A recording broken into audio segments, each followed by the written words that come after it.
Assalamu alaikum wa rahmatullahi wa barakatuh. The first step that a person must make in order to establish whether it's menses or not is to look at the type of the blood.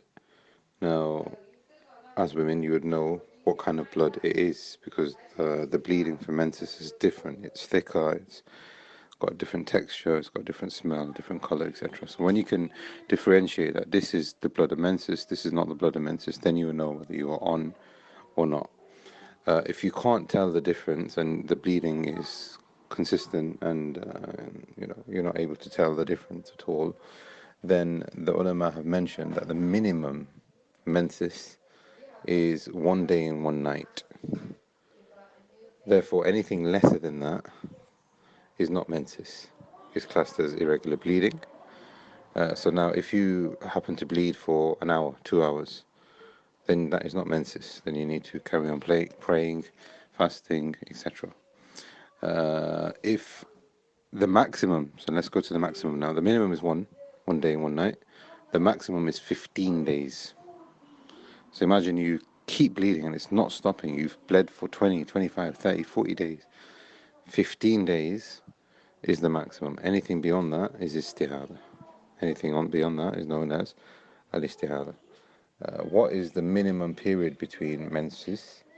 The ulama have said it has to be 13 days. So let's say you've bled for 16 days, and then on the 16th day, you wash, you clean, and then you stop bleeding.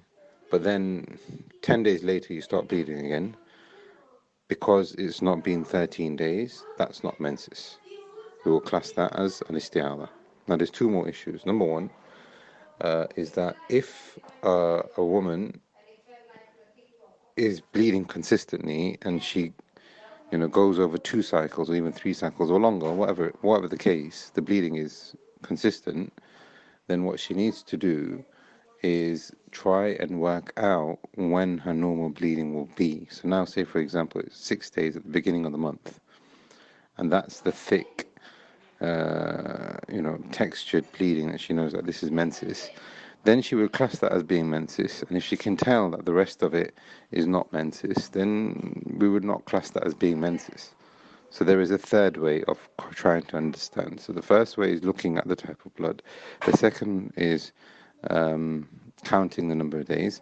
And the third way is looking at when the 6 or 7 days would actually fall, and you would just consider that as your normal pattern.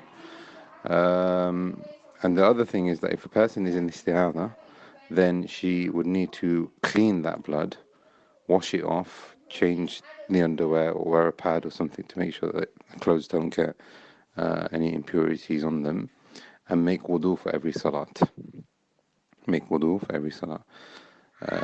If she breaks her wudu in any other unconventional way, passing away and going to a toilet, then that would also be a nullifier of the wudu. Hope this helps, and Allah subhanahu wa ta'ala knows best.